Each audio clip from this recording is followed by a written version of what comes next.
Bonsoir à toutes et à tous. Bienvenue à notre réunion de prière et de lecture du 31 mars 2022.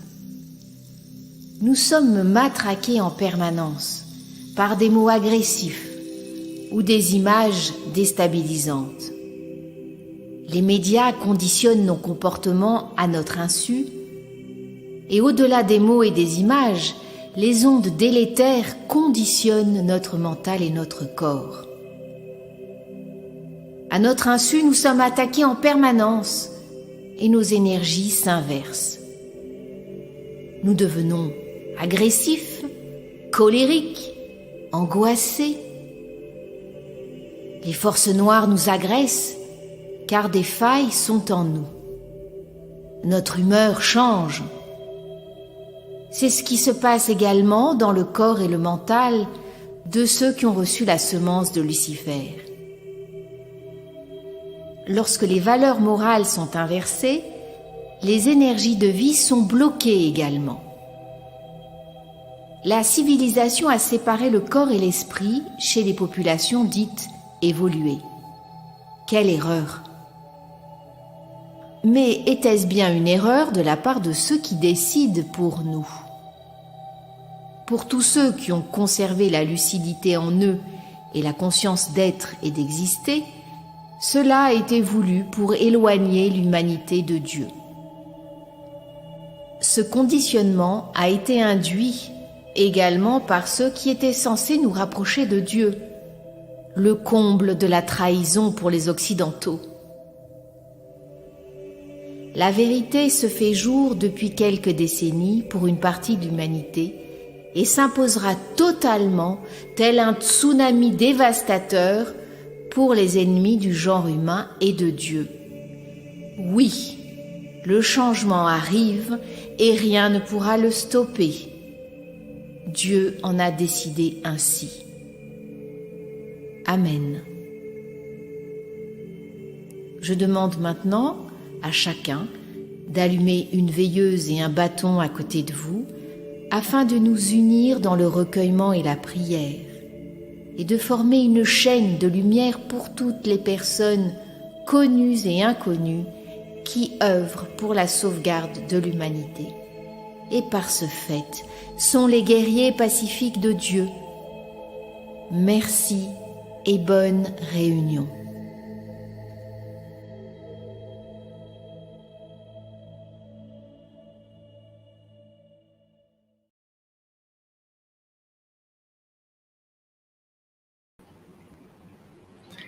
Que la flamme de cette bougie illumine le cœur de tous les hommes. Amen.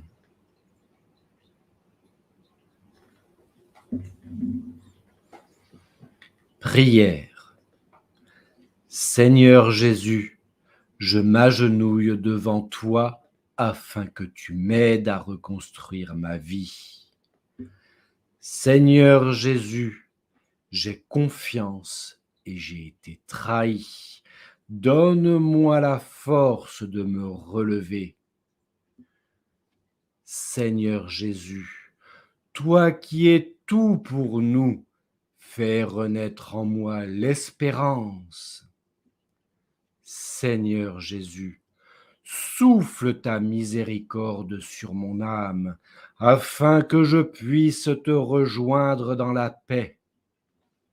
Amen.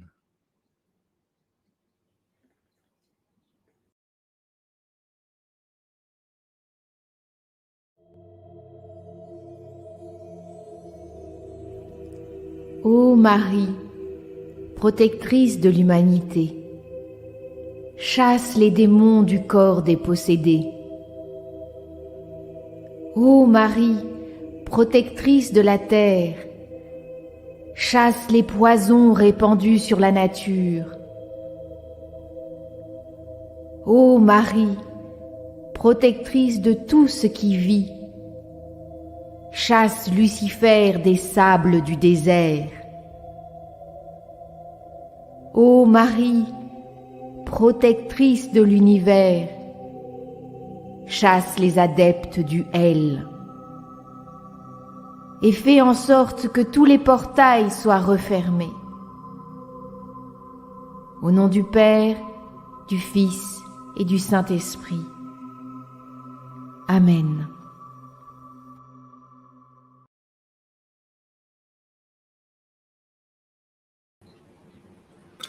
Appel.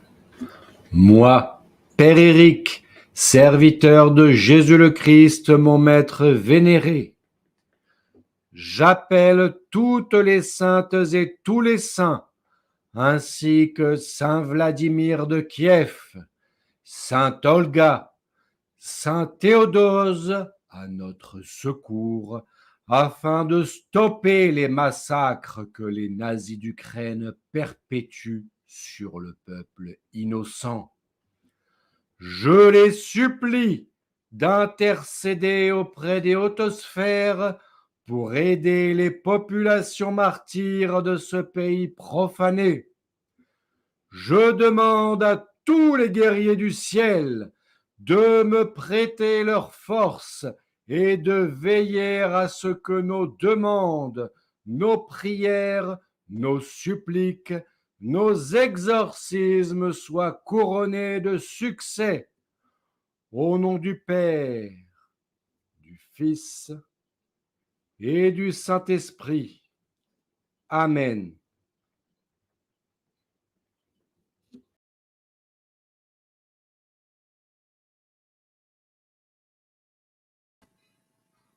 Exorcisme. Moi, Padre Bruno, j'appelle tous les gardiens célestes des univers et de la terre. J'appelle tous les anges et toutes les humanités non terrestres et les guerriers extraplanétaires, ambassadeurs de Dieu, soldats de Dieu, à notre secours, afin de remettre à leur place les valeurs morales de l'humanité terrestre.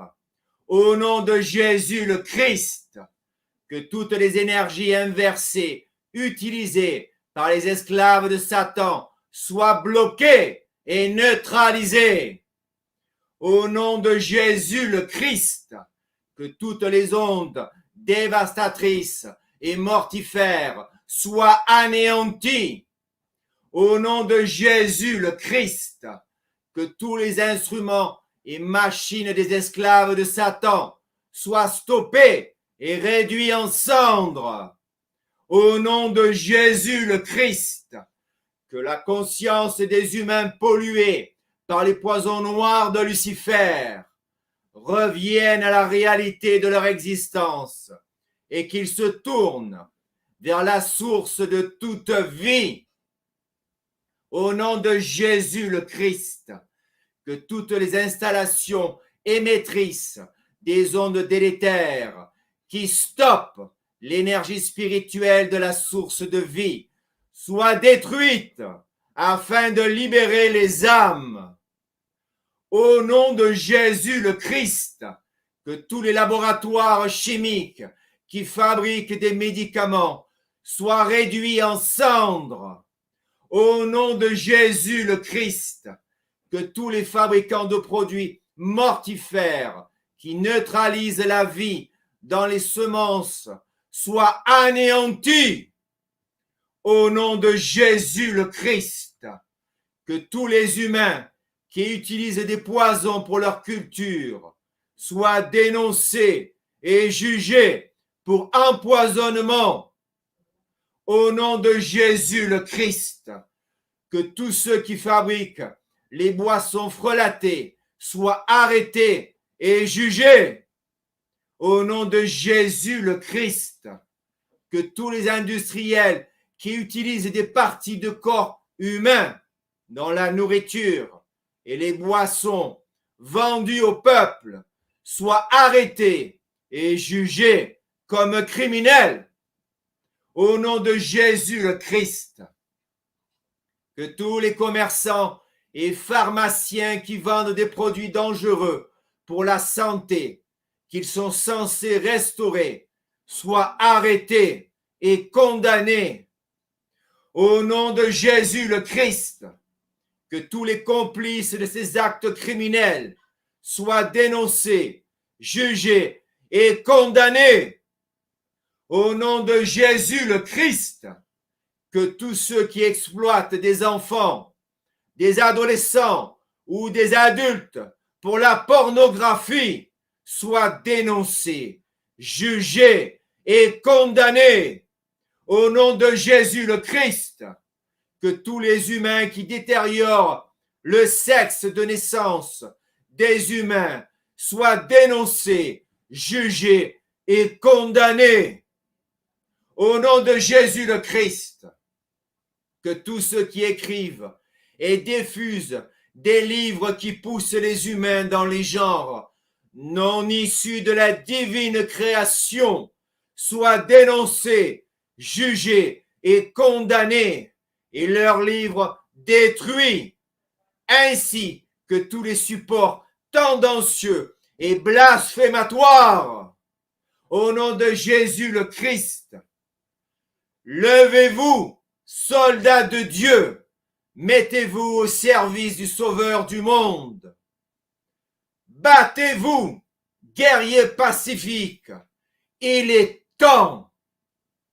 Dénoncez les iniquités. Soyez unis pour le combat contre le mal, afin que la paix puisse régner à nouveau sur terre et dans le ciel. Au nom de Jésus le Christ, que les serviteurs du néant soient pourchassés et jugés. Au nom de Jésus le Christ, serviteurs du néant, qu'ils soient chassés. Au nom de Jésus le Christ, que les serviteurs de la source de toute vie, de Dieu, le vrai, omnipotent et omniprésent, se relient à l'Esprit Saint afin de sauver l'humanité terrestre. C'est fait sur la terre comme aux cieux. Cette alliance nouvelle, corps, âme, esprit, est la chaîne spirituelle qui va sauver les humains, les animaux et la planète.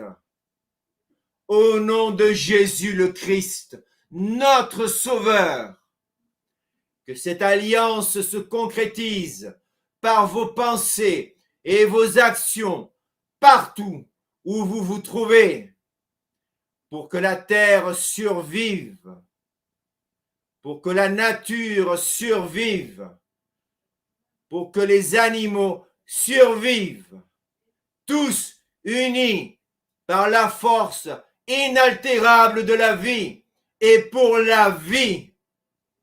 Au nom du Père, du Fils et du Saint-Esprit. Amen.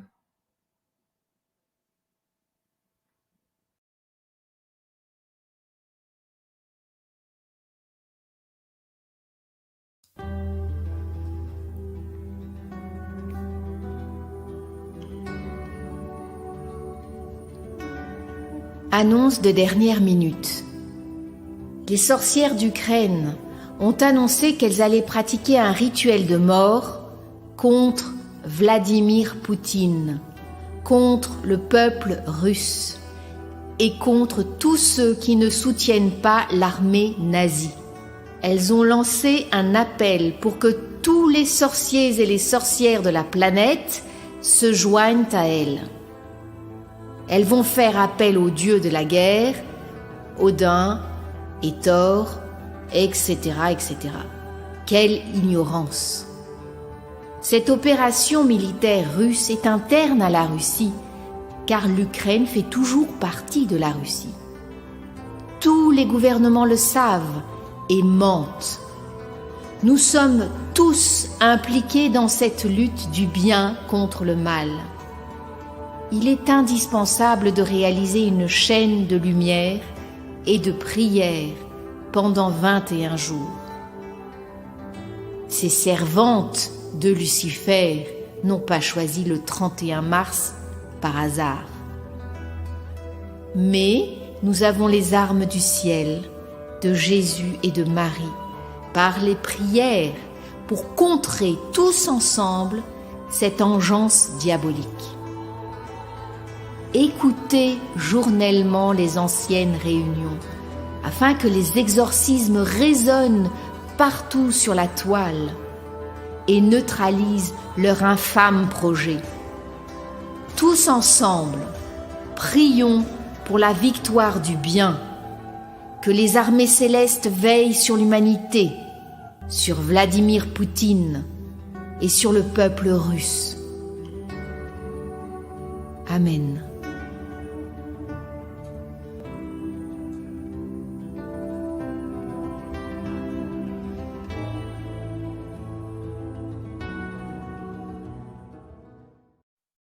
Cruz sacra sit mihi lux, non daco sit mihi dux, vade retro satana, nunque suade mihi vana, sunt malaque libas, ipse venena bibas. Cruz sacra sit mihi lux, non daco sit mihi dux, vade retro satana, nunque suade mihi vana, sunt malaque libas, ipse venena bibas. Cruz sacra sit mihi lux, non daco sit mihi dux, vade retro satana, nunque suade mihi vana, sunt malaque libas, ipse venena bibas.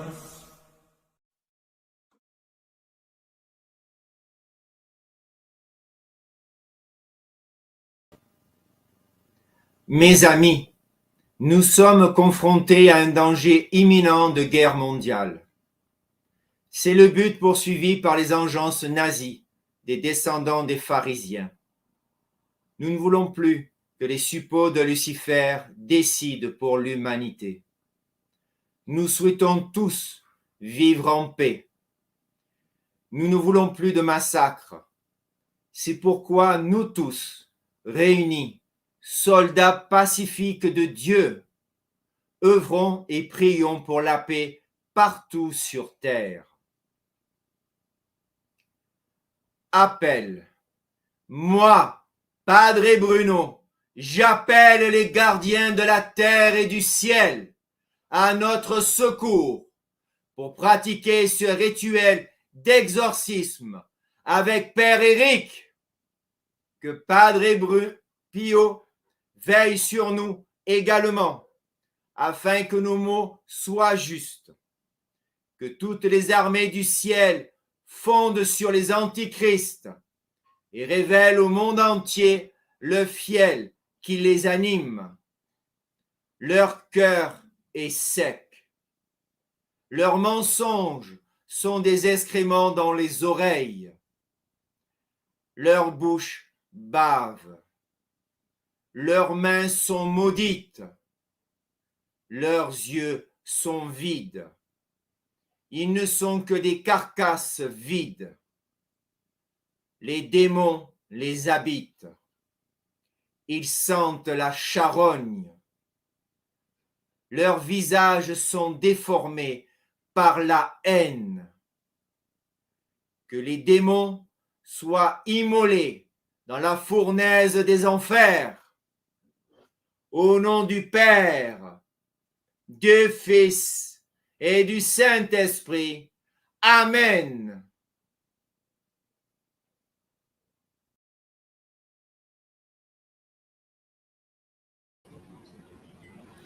Exorcisme. Au nom de Jésus le Christ, fuyez, horde sanguinaire qui agressait les peuples innocents. Reculez, abominables serviteurs de Satan. Au nom de Jésus le Christ, fuyez tous les esclaves du Shaitan, déguisés en soldats nazis, violeurs, assassins, infidèles. Reculez tous, des faux du Baphomet, de Baal, des daimons assoiffés de sang. Au nom de Jésus le Christ, Fuyez, déchets humains possédés par des diables, esclaves des basses œuvres sanguinaires. Que l'épée à deux tranchants coupe les liens néfastes qui vous égarent. Fuyez tous, hommes dénaturés qui avaient renoncé à l'amour de Dieu.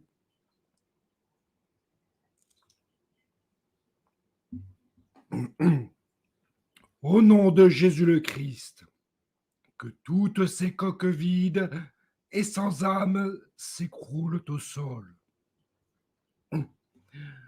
Crux sacra sit mi lux, non draco sit mi dux. Vade retro satana, nunquam suademi vana, sunt malaque libas, ipse venena bibas. Au nom de Jésus le Christ, que toutes les puissances célestes s'abattent sur toutes les engences diaboliques. Que tous les abominateurs soient démasqués et neutralisés. Au nom de Jésus le Christ, que chaque personne ayant reçu l'injection maléfique reçoive la grâce de la guérison. Que l'âme des défunts pollués soit libérée et monte aux cieux. Que les guides de lumière les accompagnent dans les demeures du Père. Moi, Père Éric, j'annonce que ce qui a été dit se réalise sur terre comme aux cieux, que nul ne puisse s'opposer, car tout est scellé ad vitam aeternam. Au nom du Père, du Fils et du Saint-Esprit. Amen.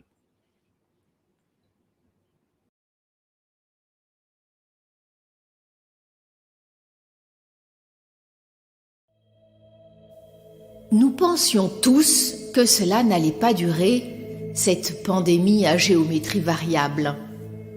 Eh bien oui, elle dure.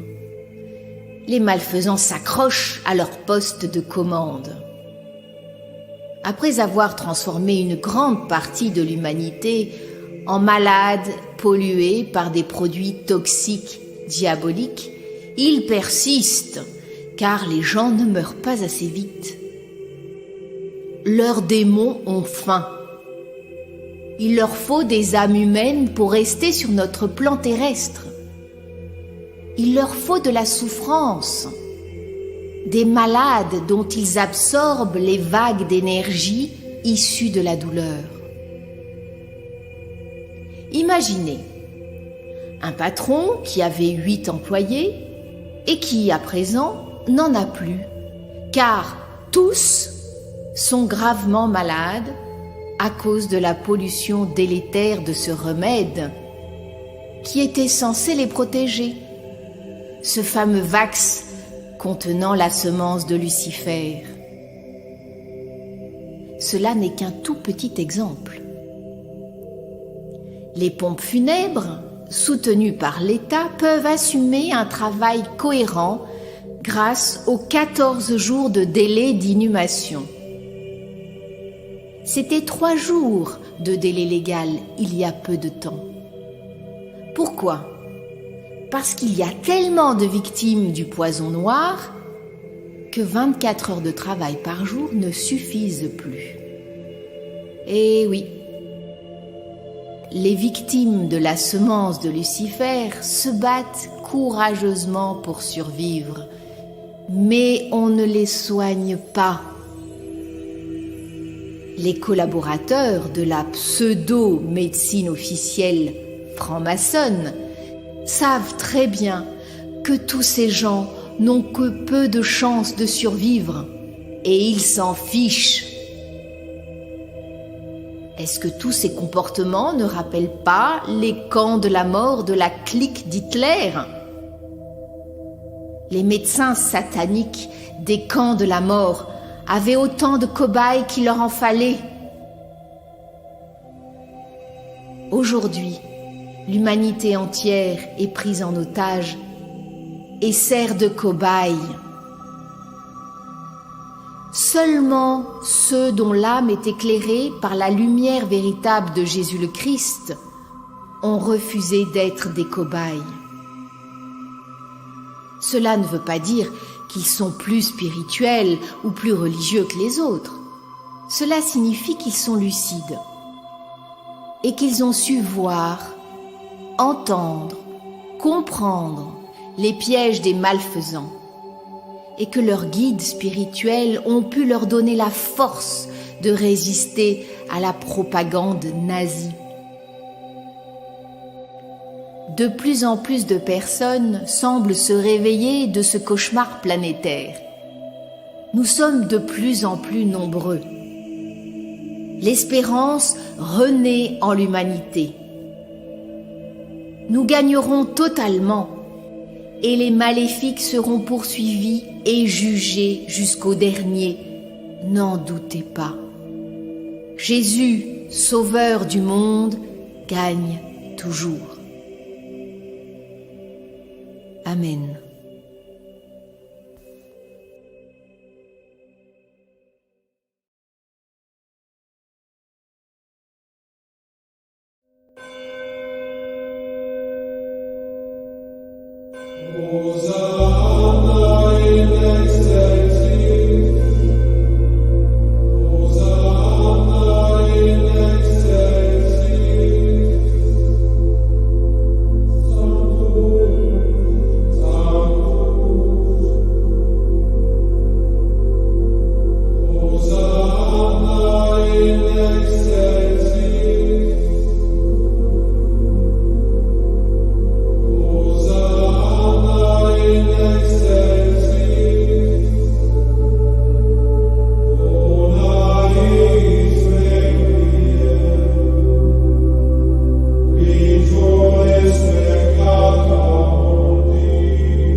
Un seul être peut vous guérir.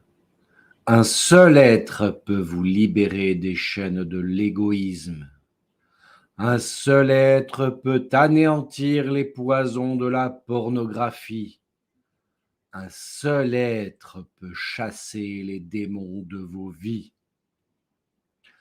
Un seul être peut stopper les égarements du cœur qui vous précipitent dans l'enfermement, l'enfer sur terre. Les passions obsédantes paralysent les êtres et les poussent dans la haine. Un seul être peut les neutraliser grâce à son amour immense. Lui seul triomphe de la haine. Oui, un seul être peut tout cela, et c'est Jésus-Christ, notre Sauveur. C'est pourquoi nous le prions.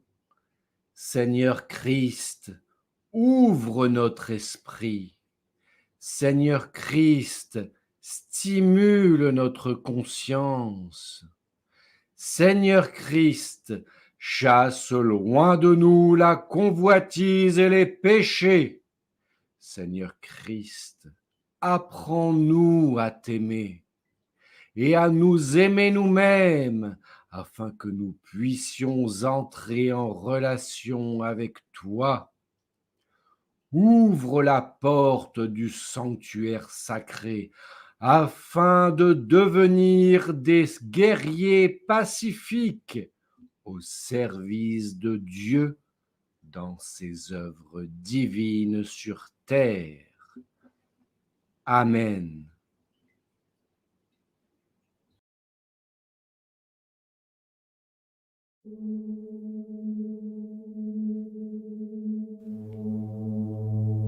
Prière pour les défunts.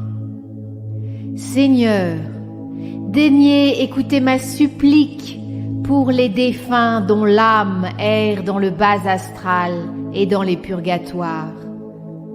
Envoyez-leur des guides de lumière et des passeurs d'âmes pour les libérer de la gangue d'inconnaissance qui les a éloignés de vous. Toutes les victimes du Covid, tous les soldats morts au combat, tous ceux qui ont été assassinés, tous les pensionnaires des maisons de retraite abandonnés, sans soins, tous ceux que je connais et ceux dont j'ignore les noms. Seigneur, je vous remercie et je vous demande pardon pour mon orgueil.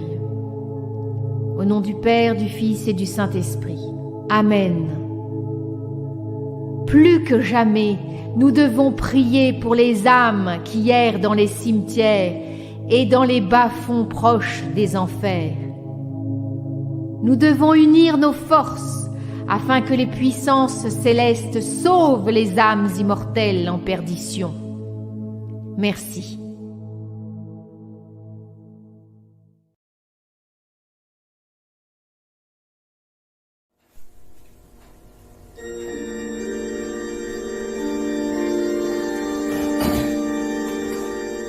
Pater noster qui es in celis, sanctificetur nomen tuum, adveniat regnum tuum, fiat voluntas tua, sicut in cielo et in terra. Panem nostrum quotidianum da nobis hodie, et dimitte nobis debita nostra, sicut et nos dimittimus debitoribus nostris, et ne nos inducas in tentationem, sed libera nos a malo.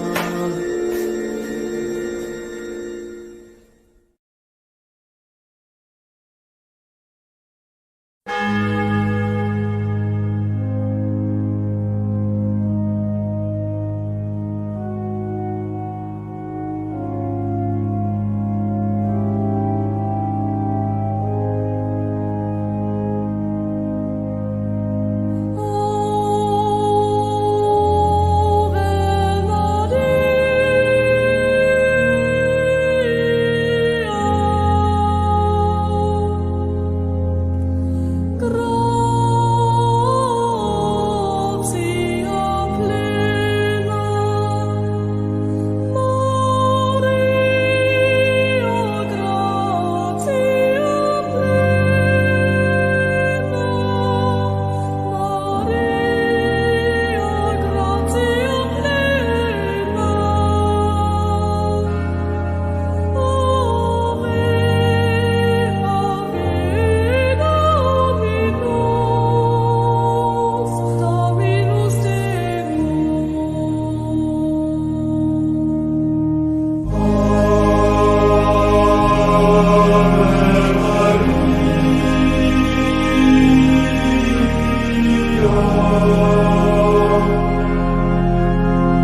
Mes chers amis, merci pour votre fidélité et pour vos messages d'encouragement. Nous les apprécions beaucoup et ils nous aident dans notre engagement. Nous recevons chaque jour des centaines d'informations contradictoires et cela devient fatigant, mais nous ne baisserons pas les bras. J'avais 18 ans lorsque j'ai vu Marie, notre maman céleste, au bord d'une plage de Nouvelle-Calédonie. Et ce jour-là, ma vie a changé. Je priais déjà, mais curieusement, tous les militaires les plus agressifs m'ont demandé de prier pour eux. Est-ce un signe? Sûrement. Mais la conscience de mon engagement est arrivée plus tard, alors que j'étais déjà marié et papa d'une petite fille adorable. Le combat que nous menons à travers les réseaux fait partie de cet engagement spirituel et religieux. Aucun homme normal ne peut admettre une telle attaque des droits fondamentaux de l'humanité. Aucune femme au monde ne peut accepter que l'on utilise ses enfants comme des cobayes, sauf si ces humains sont dénaturés par la présence autour d'eux ou en eux des parasites de l'astral. Et ils sont nombreux, croyez-moi. À votre insu, ils peuvent vous vampiriser durant votre sommeil ou vous tuer lentement. C'est pour ces raisons que nous pratiquons régulièrement les exorcismes collectifs.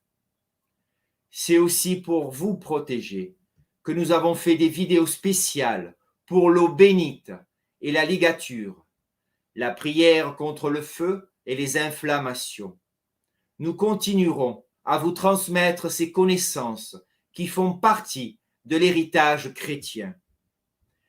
Priez régulièrement. N'hésitez pas à vous servir de ces cadeaux du ciel, également pour vous soigner, pour vous protéger, pour vous sentir moins seul. Nous terminerons cette réunion par la touche finale que Willana a eu la gentillesse de nous préparer. Certains connaissent une partie de cette incroyable histoire, mais il y a plus. Alors regardez jusqu'au bout. Merci pour son travail de recherche et ses créations. Je vous souhaite de rester très prudent dans vos décisions et engagements. Prenez soin de vous et de ceux qui vous entourent. Partagez les vidéos au maximum pour soutenir les plus faibles et priez pour les victimes des non-humains, pour les humains pollués par les poisons des nazis. Priez aussi pour ceux qui se sont désincarnés. Priez et repentez-vous. À jeudi prochain. Je vous bénis toutes et tous au nom du Père, du Fils et du Saint-Esprit. Amen.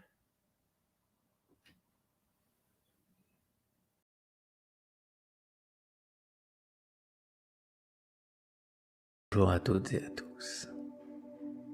Regardez ce tableau. Il a été réalisé par une enfant âgée de 8 ans. Vous ne rêvez pas. Et le plus incroyable encore, elle n'a jamais suivi de formation artistique.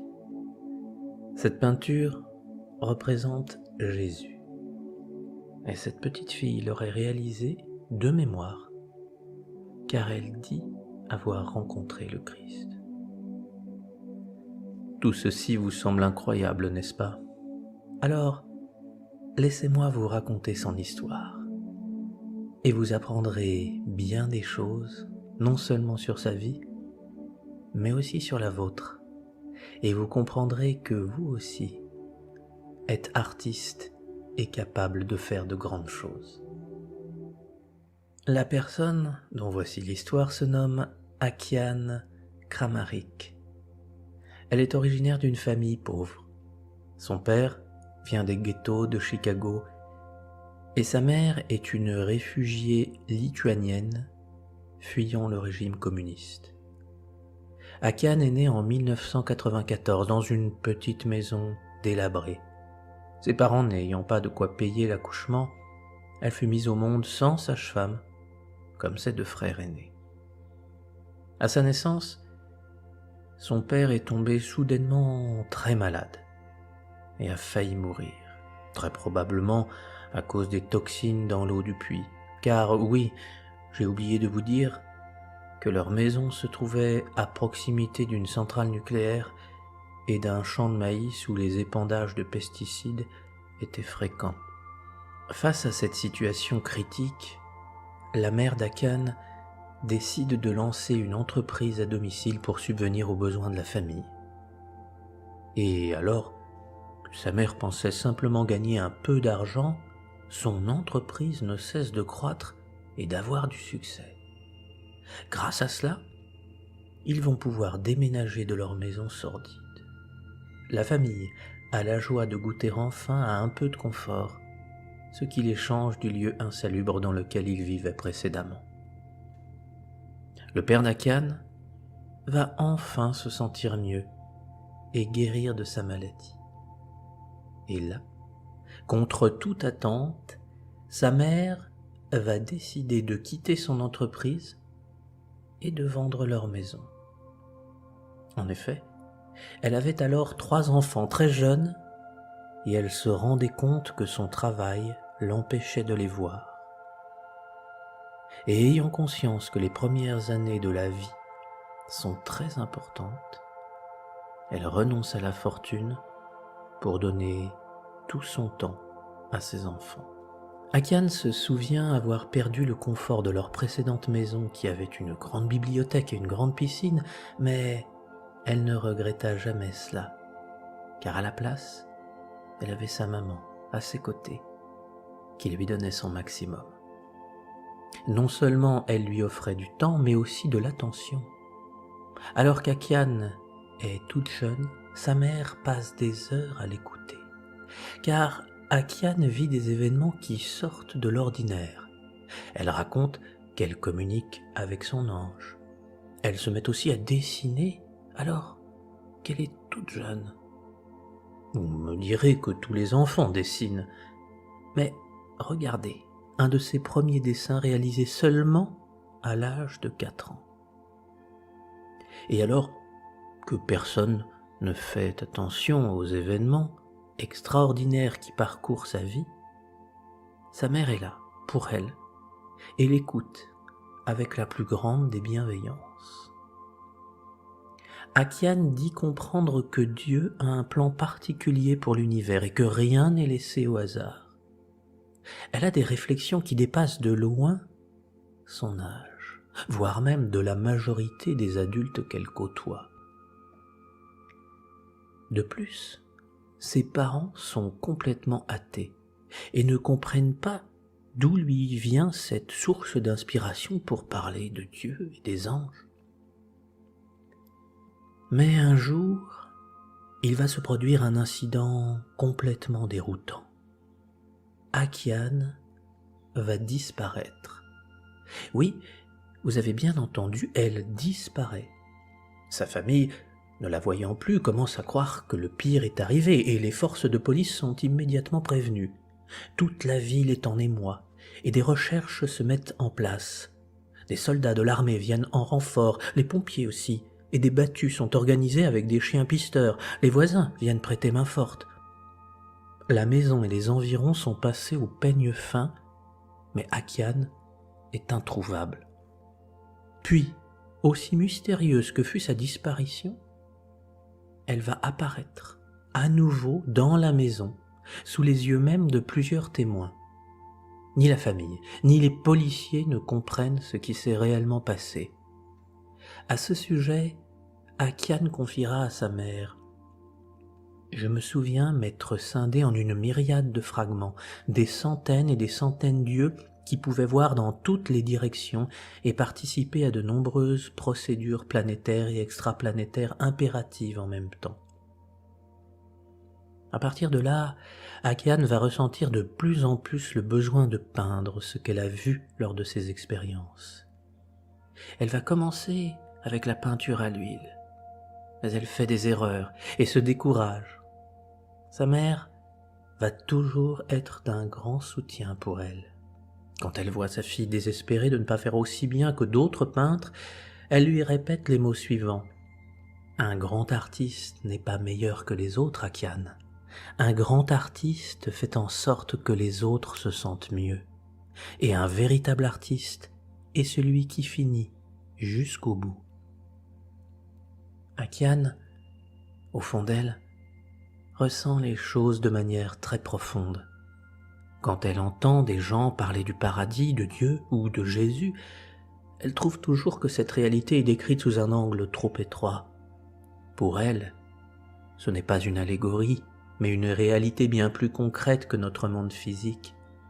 Et elle souhaite que ses peintures rendent hommage à la beauté qu'elle a pu admirer lors de ses rêves et ses visions. Elle va alors traverser une période difficile, car son père va trouver un emploi dans le Colorado et ils vont donc déménager. La maison où il réside n'est pas de très bonne qualité, et les vieilles moquettes vont rendre son jeune frère malade, qui va faire des crises respiratoires. Elle vit mal cette situation, s'inquiétant pour son petit frère au point qu'elle n'a plus aucune inspiration et décide d'arrêter toute forme de dessin. Comme toujours, sa mère ne cherche pas à lui imposer quelque chose et respecte son choix. Elle va essayer de la motiver dans d'autres domaines tels que l'écriture, mais cela ne donne pas de grands résultats. Akian se dit que le dessin ne fait désormais plus partie de sa vie. Son père va se faire licencier de son travail et à nouveau toute la famille va devoir déménager. Cette fois, c'est dans l'Idaho qu'ils vont s'établir. Mais là, l'ambiance est totalement différente. Sa mère continue de la stimuler, de l'encourager, et son enthousiasme est tel qu'Akian se sent à nouveau très inspiré. Certaines visions qui avaient disparu de sa mémoire refont surface, et elle est très émue, et souhaite les peindre, afin de les faire partager au monde entier. Elle se lève alors très tôt, chaque matin, à 4 heures, et se met à peindre sans relâche sur des toiles de plus en plus grandes. Elle demande à sa mère de l'emmener dans les fermes pour dessiner des animaux et dans les magasins pour trouver des modèles humains. Lorsqu'elle finit sa première grande peinture à l'huile, sa mère lui dira ces mots qui resteront gravés dans sa mémoire. « Akian, c'est un chef-d'œuvre. Si tu ne fais plus rien dans ta vie, alors tu auras déjà laissé un héritage. » Ce tableau est une représentation de Jésus. Mais ce n'est pas son imagination, mais c'est ainsi qu'elle l'a vu lors d'une de ses visions. Elle réalisera ce tableau à l'âge de 8 ans et le nommera le Prince de la Paix. Pourtant, quand Akian essaie de faire découvrir son art à d'autres personnes que sa mère, elle se heurte à un mur de froideur, voire même d'hostilité. Pourtant, sa mère va lui proposer de faire une sorte d'exposition dans leur maison afin que tous les voisins puissent venir voir ses peintures. Et là, Akian rencontre indifférence et cynisme. Personne ne semble aimer son art. Quelques visiteurs ont même suggéré de brûler tous ses tableaux. Mais encore une fois, sa mère va être là pour elle et lui témoigner un soutien sans faille. Elle contacte de plus en plus d'experts en art, mais il ne voit rien d'extraordinaire. Sa mère continue à écrire des lettres à divers sponsors, organisations, agents et médias dans l'espoir que quelqu'un puisse reconnaître les peintures de sa fille, mais personne ne partage son enthousiasme. Akian commence vraiment à désespérer. Pour ne rien arranger, un expert autoproclamé va contacter la famille. Il dit qu'il souhaite acheter les toiles d'Akian et devenir leur agent. Ce qui peut sembler être une bonne nouvelle au premier abord n'est en fait qu'un piège, car cet homme est un escroc, qui compte bien se servir de la famille et abuser de leur confiance. Il finira même par voler le tableau représentant Jésus. Et il ne souhaite leur restituer que contre une rançon. Après de difficiles négociations, le tableau fut finalement rendu. Mais en ouvrant le colis qui le contenait, Akiane constate que celui-ci a été en contact avec de la sueur qui l'a fortement abîmé. Elle va passer des jours et des jours à retirer patiemment chaque morceau de sueur, mais certaines parties seront définitivement abîmées. Elle considérera que ces dégradations sur la peinture sont à l'image des cicatrices que Jésus a gardées de la crucifixion. On pourrait penser que cet épisode fut un coup fatal pour Akiane, mais étrangement, ce ne fut pas le cas. En effet, après toutes ces mésaventures, elle choisit de peindre seulement pour la beauté du geste, sans attendre la reconnaissance de qui que ce soit. Plus elle peignait, plus elle sentait que l'art était sa vraie mission. Et là, alors qu'elle n'attend plus rien, un événement surprenant va se produire. Akiane est invitée au show de la célèbre Oprah Winfrey. Oprah Winfrey est une véritable star aux États-Unis et son émission est regardée par des millions de personnes. Toute l'Amérique va alors découvrir les peintures d'Akiane et elle pourra tout expliquer, ce qu'elle a vécu, ses visions. C'est là qu'elle racontera qu'elle a rencontré Jésus et a voulu le peindre. Dès lors, des milliers de personnes vont faire la queue pour admirer son art. Plusieurs de ses peintures sont alors vendues jusqu'à 40 000 $. Suite à cela, elle va parcourir le monde à travers 30 pays et à son tour tendre la main à d'autres qui avaient également besoin de conseils et d'inspiration. Elle collabore à l'harmonisation de divers groupes laïques et spirituels pour une communication pacifique et la résolution de conflits. Elle a visité des centaines d'écoles à travers le monde. Ses idées ont aidé de nombreuses organisations et familles à se débarrasser du manque d'estime et à maximiser leur potentiel illimité. Dans certains cas, ces idées ont provoqué des raz-de-marée d'immenses changements pédagogiques. L'un des projets qui lui tient le plus à cœur, c'est l'unité mondiale à travers la littérature, le cinéma, la scène et les beaux-arts. Elle aide d'autres artistes en herbe et établit des jeunes, des vieux, du monde entier à réaliser leurs rêves. Car pour que nos rêves puissent devenir réalité, une seule personne est nécessaire, juste une personne qui peut croire et soutenir nos dons et notre mission. Je voudrais revenir sur le rôle extraordinaire qu'a joué sa mère au cours de sa vie.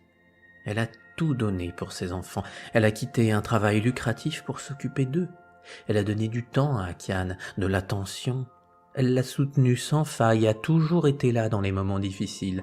Que serait devenu le talent de cette petite fille sans le merveilleux soutien de sa mère? Cet amour inconditionnel d'une mère est une grande source d'inspiration. En connaissant ma chaîne, vous imaginez très certainement que je vais faire là un parallèle avec la Vierge Marie, qui est le symbole même de la Mère universelle. Tout comme la maman d'Akiane qui a soutenu sa fille de la manière la plus désintéressée, la Sainte Vierge Marie soutient toute l'humanité, sans distinction de classe, d'origine, de pays. Elle aime tous ses enfants et s'attriste quand ils s'égarent et partent dans de mauvaises directions. Qui sait combien de fois elle a pu intercéder en la faveur de toute l'humanité afin que celle-ci ne sombre pas dans la destruction. Alors, tout comme Akiane, qui s'est rendu compte qu'elle devait peindre pour la beauté du geste plus que pour la reconnaissance des critiques, nous aussi, nous devons désormais agir comme des enfants de Dieu, non dans l'attente d'une récompense, mais parce que c'est là notre véritable mission, que de nous comporter comme des êtres divins. La Vierge Marie nous a beaucoup soutenus et à notre tour de montrer que nous ne sommes pas des enfants capricieux qui réclament toujours. À nous de montrer que nous sommes capables de faire de ce monde un monde meilleur. Cessons d'avoir peur et de toujours donner notre pouvoir à des autorités qui ne cherchent que le profit. Cessons de nous croire petits et médiocres. Cessons de laisser le mal nous traverser sous prétexte qu'il est trop difficile de le combattre. Il est temps d'agir, et nos actions n'ont pas besoin d'être grandioses et de passer à la télé, car sinon nous ne serions là qu'à la recherche de récompenses. nos actions peuvent être toutes simples, mais riches. Qui que nous soyons, nous avons un pouvoir gigantesque. Souriez à une personne dans la rue sans rien attendre, dites du bien sincèrement à propos de quelqu'un, passez une journée sans critiquer qui que ce soit, faites une prière pour l'humanité tout entière, demandez à Dieu d'être à son service, refusez d'être maltraité par un manager ou un petit chef de service sous prétexte de penser à votre carrière. Il existe tellement d'actions à faire pour que les choses avancent. Et justement, je vous demande votre aide. Donnez dans les commentaires un exemple d'un petit acte qu'il est possible de faire au quotidien et qui est à la portée de tous. En s'inspirant les uns les autres, nous serons plus forts et plus puissants.